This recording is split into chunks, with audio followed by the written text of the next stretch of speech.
ଇଏ ହେଉଛନ୍ତି ସେହି ଘରର ମାଲିକାଣୀ। ହଁ ଦର୍ଶକ ବନ୍ଧୁ, ଏହାର ନାଁ ହେଉଛି ବିମଳା ଆଉ ଇଏ ହେଉଛି ବିମଳାଙ୍କ ଝିଅ ପ୍ରିୟା। ସ୍ୱାମୀ ମରିଗଲା ପରେ ବିମଳା ନିଜ ଝିଅ ସହିତ ଘରେ ଏକୁଟିଆ ରହୁଥିଲା। ସେମିତି ପ୍ରିୟା ସହିତ ତା ମା 5ରୁ 10 ବର୍ଷ ସେମିତି ଏକୁଟିଆ ରହୁଥିଲା। ବିମଳା ମ୍ୟାଡମ ଚାକିରି କରୁଥିଲେ ଏବଂ ପ୍ରିୟା କଲେଜ କରୁଥିଲେ। ସେଥିପାଇଁ ଦର୍ଶକ ବନ୍ଧୁ ଘର କାମ କରିବା ପାଇଁ ବିମଳା ମ୍ୟାଡମ ଏକ ପିଲା ଖୋଜୁଥିଲେ। ଠିକ୍ ସେତିକି ବେଳେ ବିମଳା ମ୍ୟାଡମ ଲୋକେଶକୁ ତାଙ୍କ ଘରକୁ ଆଣିଥିଲେ ଆଉ ସେ ଲୋକେଶ ବିମଳା ମ୍ୟାଡମର ଘର ସବୁ କାମ କରୁଥିଲା। ସେମିତି କାମ କରୁ କରୁ ଲୋକେଶ 2ରୁ 3 ବର୍ଷ ସେଇ ବିମଳା ମ୍ୟାଡମର ଘରରେ କାମ କରିଲା। ଲୋକେଶ ବିମଳା ମ୍ୟାଡମ ଏବଂ ତାଙ୍କ ଝିଅ ପ୍ରିୟା ସହିତ ଏମିତି କିଛି କରିଥିଲା। ଦର୍ଶକ ବନ୍ଧୁ, ଦିନକର କଥା ଦର୍ଶକ ବନ୍ଧୁ, ଲୋକେଶର ଘର କି କିଛି ନଥିଲା। ଠିକ୍ ସେତିକି ବେଳେ ବିମଳା ମ୍ୟାଡମ ଲୋକେଶକୁ ତାଙ୍କ ନିଜ ଘରକୁ ଡାକି ଆଣିଥିଲେ ଏବଂ ଲୋକେଶ ତାଙ୍କ ଘରେ ଚାକର ଭଳି କାମ କରୁଥିଲେ। ପ୍ରଥମେ ସବୁ ଠିକ୍ ଠାକ୍ ଥିଲା। ଲୋକେଶ ମାଲିକାଣୀକୁ ମା ପରି ଭାବୁଥିଲା। ଲୋକେଶର କିଛି ଅସୁବିଧା ହଉନଥିଲା।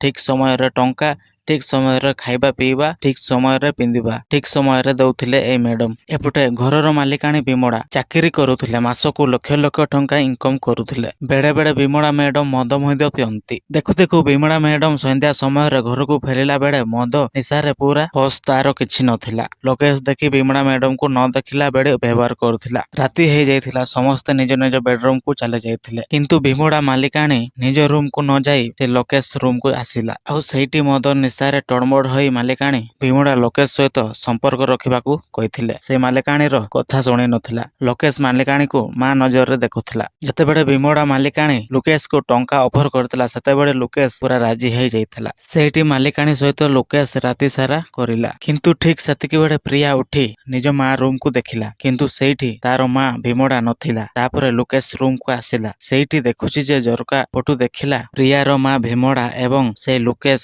ଗୋଟିଏ ବେଡରେ ଶୋଇ ରାତି ସାରା ଗୋଟିଏ ବେଡରେ କାମରେ ଲାଗି ପଡ଼ିଥିଲେ। ପ୍ରିୟା ତା ମା ବିମଳା ଆଉ ସେଇ ଚାକର ଲୋକେଶଙ୍କ କାମ ରାତି ସାରା ଦେଖୁଥିଲା। ପ୍ରିୟା ନିଜ ଆଖିରେ ଦେଖିଲେ ମଧ୍ୟ ତାଙ୍କ ମା ନିଜ ଚାକର ସହିତ ଏମିତି କାମ କରିବ ବୋଲି। ଦେଖୁ ଦେଖୁ ବିମଳା ଆଉ ଲୋକେଶର ନଜର ସେଇ ପ୍ରିୟା ଉପରେ ନଜର ପଡ଼ିଥିଲା। ସାଙ୍ଗେ ସାଙ୍ଗେ ମାଲିକାଣୀ ବିମଳା ନିଜ ଝିଅ ପ୍ରିୟାକୁ ଦେଖି ସେଇଠି ସବୁ ମଦ ନିଶା ଉତୁରି ଯାଇଥିଲା। ବିମଳା ଆଉ ଚାକର ଲୋକେଶ କଣ କରିବେ କଣ ନାହିଁ ସେଇଠି କିଛି ମନେ ପଡୁନଥିଲା। ସେଇ ଡରରେ ବିମଳା ମାଲିକାଣୀ ନିଜ ଝିଅକୁ ଡାକି ଆଣି ସେଇ କାମରେ ଲଗେଇଲା ଆଉ ମା ଝିଅ ସେଇ ଚାକର ସହିତ ରାତି ସାରା ନିର୍ଦ୍ଧୁମ କରିଲେ। ପ୍ରିୟା ପ୍ରଥମ ଥର କରିବାରୁ ବହୁତ ଭଲ ଲାଗୁଥିଲା।